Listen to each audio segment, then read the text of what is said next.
পাইছোঁ ৰজাপুল আঞ্চলিক ভিত্তিত শিৱসাগৰৰ নাজিৰা ৰজাপুলত আঞ্চলিক ভিত্তিত সতী জয়মতী স্মৃতি দিৱস উদযাপন। অত্যন্ত ত্যাগ আৰু ঐতিহাসিক শিৱসাগৰ নাজিৰা ৰজাপুলত দিনজোৰা কাৰ্যসূচীৰে 31 মাৰ্চ তাৰিখে অনুষ্ঠিত কৰা হয় সতী জয়মতী স্মৃতি দিৱস। ৰজাপুল আঞ্চলিক ভিত্তিত অনুষ্ঠিত হোৱা কাৰ্যসূচীৰে পুৱা পৰিৱেশ নিকাকৰণে শুভাৰম্ভ কৰা হয়। তাৰ পাছত পতাকা উত্তোলন কৰে কমিটিৰ সভানেত্ৰী জিনামণি বৰগোহাঁই দুৱাৰাই। স্মৃতি তৰ্পণ কৰে স্থানীয় বয়োজ্যেষ্ঠ ব্যক্তি তথা সমাজসেৱক শ্ৰদ্ধাৰ নৰনাথ কোঁৱৰদেৱে। পৰৱৰ্তী সময়ত ছাত্ৰ ছাত্ৰীসকলৰ মাজত চিত্ৰাংকন প্ৰতিযোগিতা, কুইজ প্ৰতিযোগিতা, কবিতা আবৃত্তি প্ৰতিযোগিতা আদি অনুষ্ঠিত কৰা হয়। সন্ধ্যা 6 বজাৰ পৰা মুকলি সভাত বিশিষ্ট বক্তাৰ ৰূপে নাজিৰা মহাবিদ্যালয়ৰ সহকাৰী অধ্যাপক ৰাজীৱ বৰাই ৰাইজৰ লগতে ছাত্ৰ ছাত্ৰীসকলক উদ্দেশ্যি জয়মতীৰ ওপৰত ভাষণ প্ৰদান কৰে। উক্ত সভাত বিশিষ্ট অতিথি হিচাপে উপস্থিত থাকে নাজিৰা প্ৰেছ ক্লাবৰ সম্পাদক অনুজ ৰাজখোৱা। মূল নাট জয়মতীৰ মঞ্চদুৱাৰ মুকলি কৰে বিশিষ্ট নাট্যকাৰ তথা অভিনেতা ধীৰু ভূঞাদেৱে। জয়মতী নাটকখনত অভিনীত সমূহ কলাকৌশলী অভিনয়ত সদৌতি উপস্থিত ৰাইজ আপ্লুত হৈ পৰে।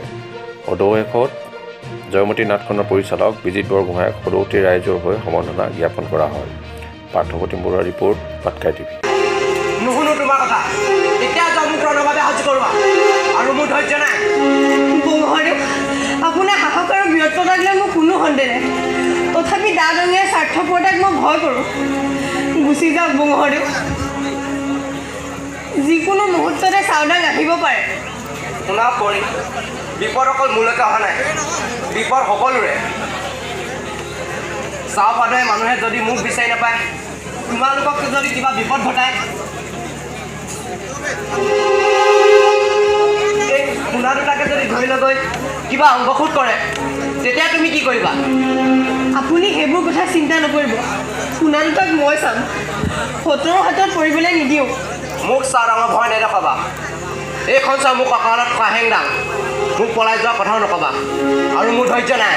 মোৰে শপত বৌহৰেও, শুই থকা হওক শুনানতেই হ'ব। এই দেশৰ শপত, দেশতকৈ নিজৰ স্বাৰ্থ, পত্নীৰ হাউলিখন ডাঙৰ নহয়। সৌৱা পোহৰ হৈ আছোঁ, পোহৰ হোৱাৰ আগতে গুচি যাওক বৌহৰেও। কৰি খন্তেক ৰ'ব বৌহৰেও।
সান্দহ আৰু গুড় অলপ দিছোঁ, ভোক লাগিলে খাব।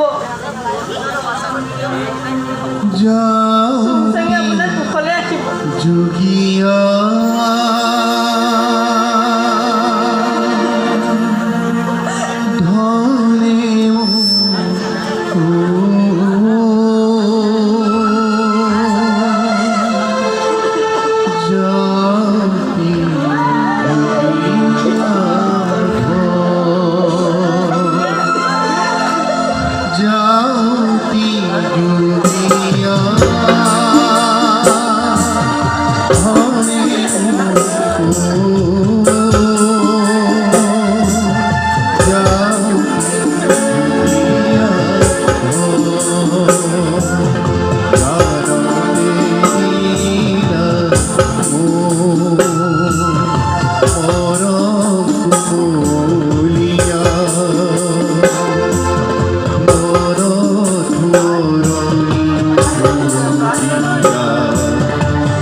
লগত সংগতি ৰাখি যিখিনি কাৰ্যসূচী ৰূপায়ণ কৰিছিলোঁ তাৰ ভিতৰত আছিলে আমাৰ ছাত্ৰ ছাত্ৰীৰ মাজত বৌদ্ধিক জ্ঞান বৃদ্ধি কৰাৰ বাবে সাহিত্য প্ৰতিযোগিতা। ইতিমধ্যে আমি দিনৰ ভাগত সেই প্ৰতিযোগিতাসমূহ খুব সুকলমে সম্পন্ন কৰিছোঁ আৰু এতিয়ালৈতো কাৰ্যসূচী আছে। এতিয়া নাট মঞ্চস্থ হৈ গ'ল। নাট মঞ্চস্থ খুব সুন্দৰভাৱে হৈছে, সাৰ্থক হৈছে বুলি ভাবিছোঁ আমাৰ শ্ৰম।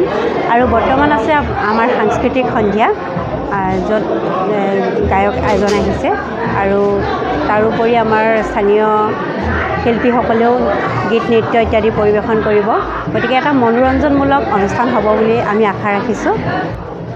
আজিৰ কাৰ্যসূচীটোৰ ৰূপায়ণ কৰি বিশেষকৈ নাটখন মঞ্চস্থ হোৱাৰ পিছত মনলৈ এটাই ভাৱ আহিছে, আজি আমি সঁচাকৈ আমাৰ শ্ৰম সাৰ্থক হৈছে বুলি ভাবিছোঁ। এই কাৰণেই কাৰণ আমাৰ যিসকল নায়ক নায়িকাৰ পৰা ইত্যাদি কৰি জয়মতীৰ মূল চৰিত্ৰৰ নায়ক নায়িকাৰ পৰা আৰম্ভ কৰি সকলোখিনি সৰু সৰু কণ কণ মইনা মাইনীসকলেই এই নাট মঞ্চস্থ কৰি এটা সুন্দৰ পৰিৱেশ আমাক দেখুৱালে। আৰু ভৱিষ্যতেও আমি আশা ৰাখিছোঁ এই নৱপ্ৰজন্মই, উঠি অহা প্ৰজন্মই জয়মতী আদৰ্শক শিৰোগত কৰি হয়তো সুন্দৰভাৱে এখন সমাজ গঢ় দিয়াত সহায়ক হ'ব।